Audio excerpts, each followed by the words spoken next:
gugatan hukum SEC terhadap Ripple akhirnya selesai, dan kini CEO Ripple, Brad Garlinghouse, mulai menatap ke depan. Dalam wawancara terbaru dengan Fox Business, Garlinghouse membagikan pandangannya tentang masa depan Ripple, dampak regulasi kripto, dan bagaimana teknologi blockchain akan mengubah berbagai industri. Berikut adalah poin-poin utama dari diskusinya. Dengan gugatan hukum yang tidak lagi menjadi hambatan, apa langkah berikutnya bagi Ripple? Menurut Garlinghouse, sekitar 95% pelanggan Ripple berasal dari luar Amerika Serikat karena ketidakpastian regulasi. Namun, setelah pertempuran hukum berakhir, ia memperkirakan Ripple akan mulai memperluas operasinya di dalam negeri.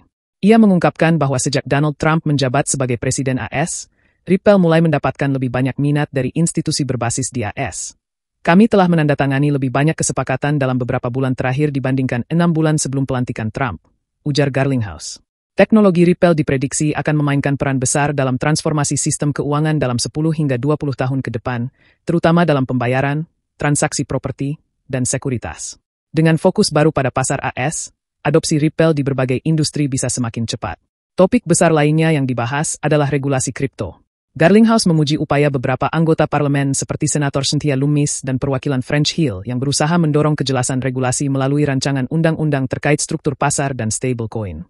Senator Lummis juga baru-baru ini mengajukan kembali Bitcoin Act untuk menyesuaikan dengan visi Trump dalam membangun cadangan strategis Bitcoin.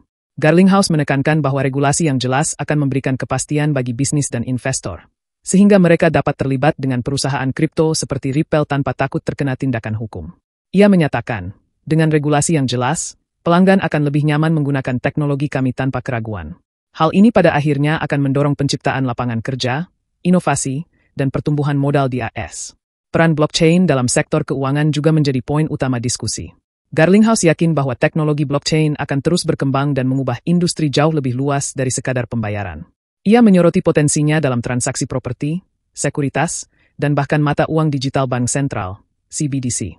Institusi keuangan kini mulai lebih terbuka terhadap teknologi kripto. Congape melaporkan bahwa Office of the Comptroller of the Currency, OCC, telah memberi izin bagi Bank Federal untuk berpartisipasi dalam aktivitas kripto. Perubahan regulasi ini diharapkan akan mendorong lebih banyak bank dan lembaga keuangan untuk mengadopsi solusi blockchain. Kemitraan Ripple yang terus berkembang dengan bank-bank di seluruh dunia menempatkannya sebagai pemain kunci dalam transformasi ini. Garlinghouse yakin bahwa dengan regulasi yang lebih jelas, AS dapat kembali menjadi pemimpin dalam inovasi blockchain. Dengan gugatan SEC yang telah berlalu, Ripple memasuki era baru pertumbuhan dan inovasi.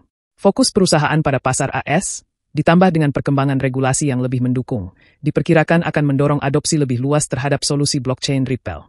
Brad Garlinghouse tetap optimis bahwa dalam dekade mendatang, teknologi blockchain akan menjadi bagian fundamental dari sistem keuangan global. Dengan dukungan dari pembuat kebijakan dan meningkatnya minat institusi, masa depan Ripple terlihat lebih cerah dari sebelumnya. Bagaimana menurut Anda? Apakah Ripple akan berkembang pesat dalam lingkungan regulasi yang baru ini?